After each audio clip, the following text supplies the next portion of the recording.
Chill. Hello Marvel Legends, it's time for another Legends Legacy review, and this is a fun one. We've got Aaron Stack, the Machine Man. This is a character that I actually had to do some homework on just to do this review. I don't have that much familiarity with the character himself, which of course begs the question, well Dave, why did you buy him? Well, look at him. Look at how shiny he is. Of course I got him. I'm like a little magpie. I couldn't not get this guy. Actually recommended, I think, by Philip in the comments. He was like, dude, I know you like shiny characters and translucent pretty things. Get Machine Man.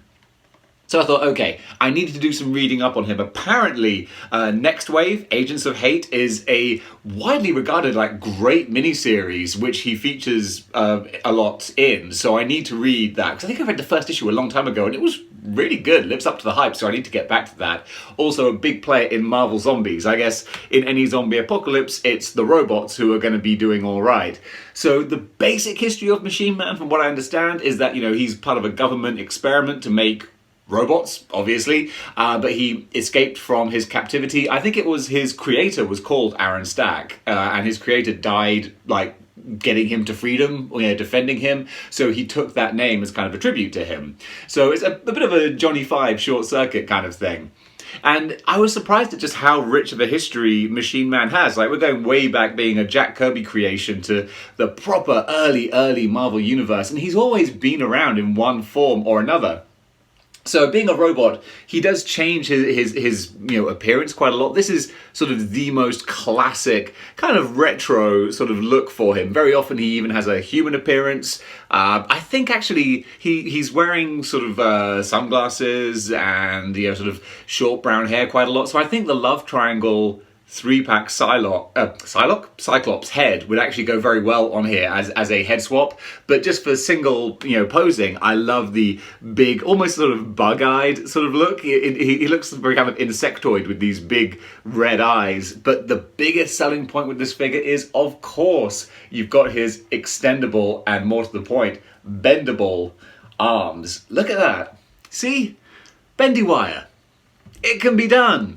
Don't know why it's not done more often. Don't know why characters like Doc Ock don't have it, because it can be used, and it can be used really well to great effect. So that's a fun bit with this character, is he has the interchangeable hands. So he also has regular hands that you can swap. You can have 2 extendable hands, you can have 2 normal hands. I found that posing him with 2 extendable hands just looks a bit much. He looks like a wacky waving inflatable arm flailing tube man when he has both hands extended. This one looks like he's just sort of throwing one big punch, up into the air, or like he's trying to get something off a shelf. So it's a fun, posable character. As for the body itself, I'm pretty sure, stop me if I'm wrong, that it's on the Bucky Cap mold, which actually I have a Bucky Cap now. So I've got to go back in time and do Legends Legacy reviews for all these old figures I now have. But I was committed to doing Machine Man, because someone was asking, when are you going to do Machine Man? Well, here he is. And as for the paint job, yeah, it was worth it just for that alone. He is so bright and so shiny. He looks terrific.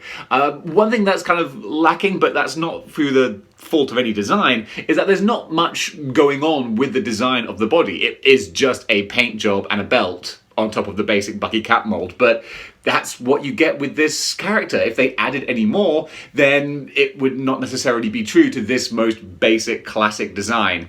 You could argue they could have thrown in a lot more accessories, because one of the things that seemed to be most sort of quintessential about the early Machine Man was that he would have all sorts of kind of Inspector Gadget style accessories and things that he could sort of almost morph and transform his body into. So they could have gone a lot further with the accessories, but I guess that maybe they thought a character that's arguably a little bit obscure like Machine Man didn't need those extra accessories. Still, like I said, a Cyclops 3-pack style head on here would probably look quite cool. Although, in fairness, this came out a long time before that, so I'm not going to fault them for not doing a repaint. But on the whole, this is a fun, not incredible figure, but it's a decent addition to any collection. So I'm going to take a little look at the Legends Legacy ranking and see where we're going to put him.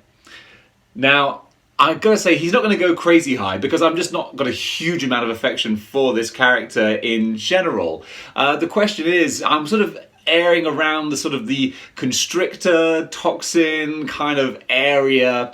And I think that, you know what, Constrictor, he's got a lot of expression in his face, but he's not as colourful with the shininess. Yeah, I'm going to put Machine Man one step above Constrictor there on the Legends Legacy ranking.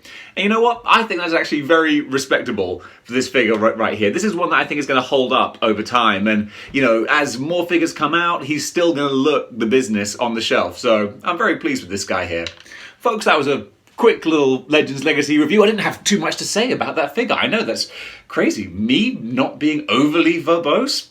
Go figure. Anyway, guys, thanks very much for joining me. I love doing these Legends Legacy reviews. I'm going to do more of these. You see the upcoming figures that we have, you know, in the pool waiting to be, you know, reviewed here. So this is what's coming up shortly, along with a whole bunch of other shows. In the meantime, though, guys, keep displaying model behavior.